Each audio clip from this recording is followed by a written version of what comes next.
Howdy. Howdy? Okay, thank you. My name is Keith Kim, and I'm currently a member of the Texas A&M House Church, with my shepherds being Harris Kwan and Teresa Cho. A little bit about my background. I did, in fact, come from a Christian household, and my family actually attended SBC when I was a small child. I spent most of my life in the church system, but I really struggled to understand why my parents would make my brothers and I go every Sunday. I also come from a military family. My father is a major in the United States Army, so I also never felt like I had a place to call home because we would also constantly be moving from state to state and in and out of the country. Just a little thing. By the time I was 10 years old, I had already moved 4 times to 3 different states and to Korea.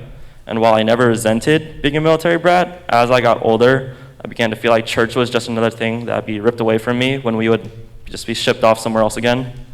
Although I will admit that I was never a huge fan of church growing up, and I always felt like it was just a chore they had to get through every week.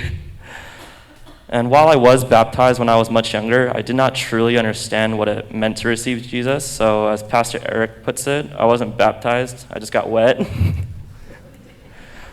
I eventually grew to resent the church as a whole and felt like it served no purpose in my life. But I will credit my parents. They did the best that they could to ensure that we had a godly upbringing, but at some point, I do think they resigned themselves to the fact that some of their children did not believe as they did.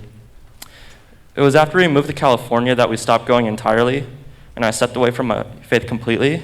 I lived my life day to day with no regard for where I would end up in the future, and it was at that point that I began to feel this hole inside of me that left me feeling empty and alone.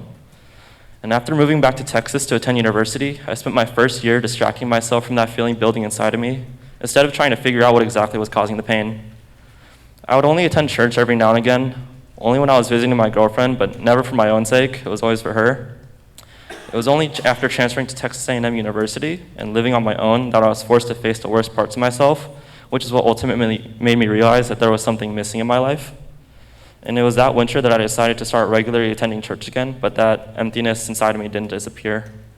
After completing my first semester at A&M, I was at the end of my rope and reached the lowest point in my life, emotionally, mentally, and spiritually. In my isolation, I also began to believe that I was unworthy of God's love, and I often contemplated whether my life was still worth living.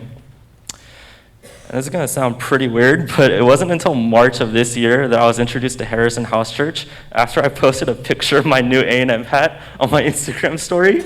And then my cousin Connie asked if she could visit me so I could show her around campus. And she was the one that put me in contact with Harris, and he was the one who invited me to House Church. And I will credit Harris. He always went out of his way to make me feel welcomed and included. And after becoming a regular attendee, whether consciously or not, I do believe I started building a proper relationship with God. And even though I continued to struggle and feel unworthy, I had a loving partner who was always in my corner and a community who continued to support my journey.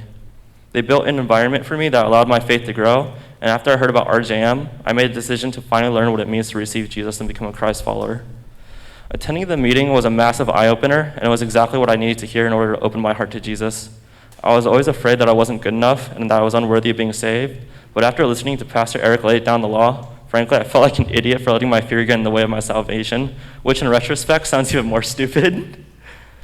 After receiving Jesus and getting baptized, for real this time, I felt all my fears and anxieties wash away, and I truly did feel born again.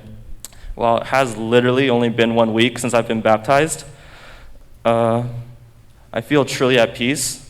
And even though my car got towed yesterday and I have a million assignments due tomorrow, I'm actually excited to see what God has in store for me and where he'll take me on my journey as a Christ follower. And before I finish, I just want to thank Pastor Eric for giving me this opportunity to share my story. I also want to thank my house church for always supporting me and being there. And lastly, I want to thank my girlfriend Aaliyah for always being there for me and making me want to be better. Thank you, and gig 'em.